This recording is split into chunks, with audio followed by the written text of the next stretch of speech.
What's up, you guys? Sean Ross Sapp, Fightful.com. Here with a name you know, but he's hitting the bricks pretty soon. Do they know me? They do know you. I mean, I first saw you, I think in TNA. I think it may have been getting a pounce from Monty Brown. Yes, I had the distinct pleasure of being squashed by Monty, not once, but twice. Yeah, it was a handicap match too, right? Yes, and the first was one-on-one, which was a pleasure. I know it sounds funny, but it's great. I have nothing but good things to say about Monty. I still don't know how his career didn't pan out, but yeah, I know everybody freaks out when they see those clips, but it was just as, it's probably the most fun I've ever had getting my ass beat. It was awesome. So did you take a pounce? I took 2 pounces in the first match, and then a single pounce in the next one, and yeah, it was a good time. It was a nice experience. Like when I think of what goes through somebody's mind when that happens, I think of like the Talladega Nights when Ricky Bobby wrecks and he's upside down and he's just like, I'm flying through the air. It's a very similar experience because 1 second you're hitting one of those 6 sides, and then you're flying. I distinctly remember the first time I took it, not being prepared for the force of the contact, and my head hit the ropes on the other side. So. And I remember actually you did an enhancement match for WWE too. What kind of feedback did you get from those places respectively early in your career? That's news to me. Is it on I thought match or something? It must have been. See, that's the problem with Cage Match and Wikipedia is that people, they can edit things. So the only enhancement work I've done on a big level is TNA. So yeah, I don't know who the other Erick Stevens was, but it was not me, I promise. See, that happens with a guy named Chris Michaels too. He's wrestled all over the place, but there's another guy from the Northeast and they mix up all their stuff. You know, I've heard somebody bring this up before, and as far as I know, I'm the only Erick Stevens, so somebody must have transcribed it incorrectly, and you know, no. See, this is why people think Chris Bosch of the Miami Heat was an independent wrestler for all those years. Smarten yourselves up. Educate yourselves about mid-2000s independent professional wrestling. It was the golden era. You got it. You got it. I used to run a feature just about Wikipedia to correct people's stuff, and we asked EC3 what his weight was because it said 243. He was like, I've never been above 225. After I ran that, somebody edited it and made it 255. I don't have a problem with the weights. We need to bring back the moves section on Wikipedia. Yes. I'm a stickler. I've been playing wrestling video games since I was, a young boy, and it's very important that we have the right signature moves and the right finishers. Yes. So Wikipedia, if you're watching this, if somebody at Wikipedia is watching, bring back the moves section. It's very important. Because now what I have to do, I have to go to like Pro Wrestling Wikia. Yes. Because they didn't put it on Wikipedia, or they took it off of Wikipedia. Or YouTube, top 10 moves, top 20 moves. There you go. Well, I mean, you're wrapping things up again. Yes.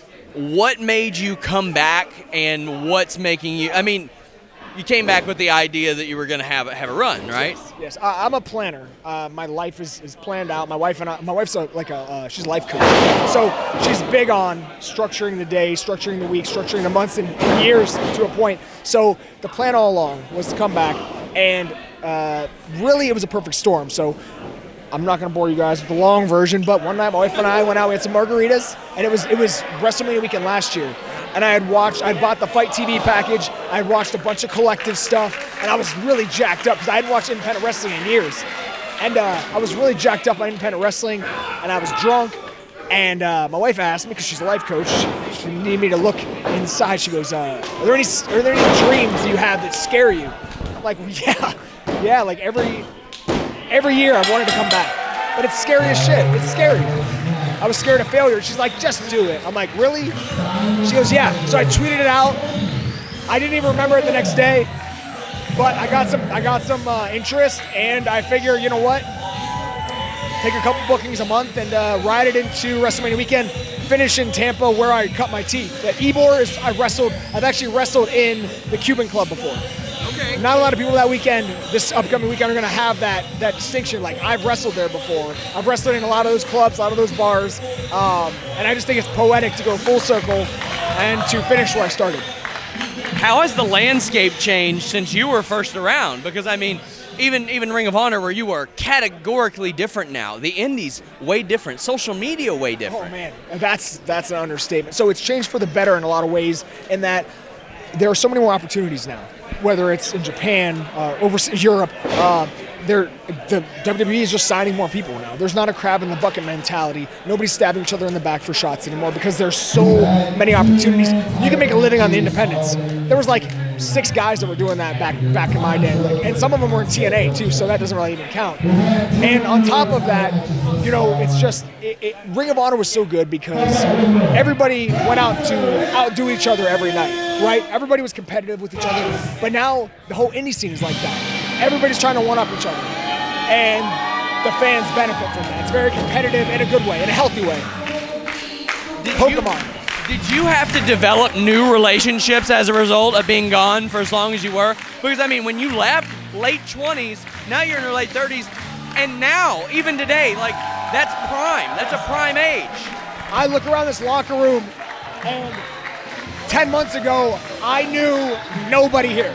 There is not one person in this locker room that was wrestling during my first run, at least in my circle. So it's pretty surreal to be in a locker room with so many young, hungry guys.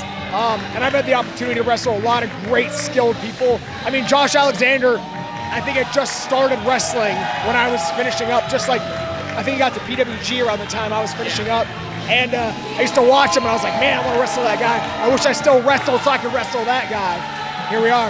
Yeah, and tonight you all had a banger here at Black Label Pro. I mean, you all beat the crap out of each other. Like, and the thing is, there's probably going to be a part of you that misses, like, that, right? The closer the end comes, the more I think about it, the more melancholy I become about it, because there's so much that I am not going to miss. The travel, being away from my family, all that stuff, that's the hard part. The physicality, getting beat up, that's easy for me. I love that part. That's the part. The cheers, that's the part that makes me happy. But, so I'm going to miss a lot of aspects, but the parts that I don't like, I'm not going to miss one bit, especially the travel. That's going to be one thing. So what made you step away the first time? Well, that's a complicated issue. How am I supposed to concentrate? I'm excited for us to get copyright claim. Let's go! Let's go! Sorry. AJ, I'm very excited to watch AJ wrestle.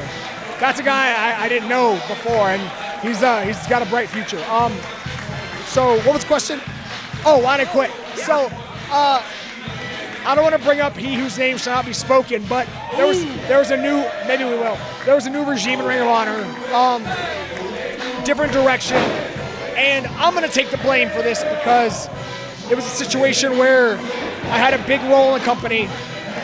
New staff came in, my role was diminished, and instead of taking the opportunities that I was given and making the best of them, felt sorry for myself. I kind of got lazy. I just lost my passion. And so I wasn't valuable anymore, and I don't blame them for not using me anymore. But I wasn't part of any jobber cut. Jim Cornette and I never even spoke when I was at Ring of Honor once. So I think that there was a lot of guys he had creative input with, guys he cared about. I wasn't one of those guys. So, he'll say what he says, but we never had any sort of interaction. Hunter was the last person I talked to. He said, we'll use you again, maybe. Never heard back from him, whatever, that's business. But I don't want anybody to think that I was cut because I didn't do what I was supposed to. There was no place for me in the company. I don't blame him for letting me go. But I lost my passion, and I gave up myself. That's it. Simple as that. As we wrap up, I'm sure people are trying to get you to hang on. I know there are going to be people, because you have not had any trouble getting bookings. You didn't wrestle for like a decade, and you came back, and you're like, booked. You would think that CageMatch.net shut down for 10 years instead of you not wrestling for 10 years. Well, I mean, look, one of the main reasons I came back was to prove to myself that I could still do this at a high level, and I've done that. If for some unknown reason, knock on wood, maybe COVID-19 flares up and we cancel WrestleMania weekend, and I don't get to write the ending to my story the way I want to, I'm not saying I'd be happy about it, but I'd be satisfied because I've had so many matches where I never thought I could do this again, and I proved to myself that I could, and so I got a nice little portfolio to go to sleep on. I want to give you the opportunity to bury anybody and everybody on your way out. I mean, what the hell's the matter to you? You know what? Let's get it out of the way. Okay, so Jim Cornette. I just want to speak to Jim Cornette one-on-one as a man. I know you're working. I know it's your gimmick. I know, and you're very good at it. you're a genius. You're a great wrestling mind, and you really know how to work these fans of yours into a tizzy. But the problem is, Sean, the fans don't understand that Jim Cornette is doing a gimmick. He's working, and when you divide, you weaponize a fan base, and you're that divisive. It creates a lot of negativity where there doesn't need to be any. There's too much good wrestling to worry about the stuff you don't like. There's too much. I got 2 kids. I got a job. I can't even keep up with the wrestling I like, let alone the wrestling I don't like. So my advice to you, if you're a member of the cult or not, just focus on what you like. There is so much good wrestling. Go to independentwrestling.tv, use code Black Label. Trust me, you'll watch all night. Tons of good wrestling out there, and that's not all. I mean, it's just Japan, everything. It's just so good. It's so good. Yeah, highly encourage Black Label Pro. That bumping you hear back there, the Pokemon song you heard that we're going to get copyright claimed for, it's here at Black Label Pro. Lots of good stuff. As we wrap up, tell the people where they can follow you on social media. So the real reason people know me is not because of wrestling. It's because of my Instagram, where I review food with my kids. I post all the newest junk food. That's Family Food Dude on Instagram. That's really, and I'm on YouTube with the same username. That's where you'll find me. And also Cookies and Cream, Sarasota, Cookies and Cream with the K. I'll give you a cookie so you can, that's yes. the little give and take here. One of my friends said you better get a cookie. That's my shoot job. Food is my passion. I like making ice cream and cookies and talking about food. So ironically, the same reason I got into food, the same reason I got into wrestling. I used to watch wrestling, and it used to make me feel so good. Like, I used to get so excited, and I was like, I want to make people feel the way I felt. Food's the same way. When I love food, so when I eat good food, I'm like, man, I want to give this feeling to somebody else. Yeah. So that's why, don't worry, guys. Like, don't feel sorry for me. I've done what I wanted to do in wrestling. Now I'm moving on to more delicious pastures, and I'm happy with what I've accomplished. Erick Stevens, thank you so much, man. Appreciate it, man.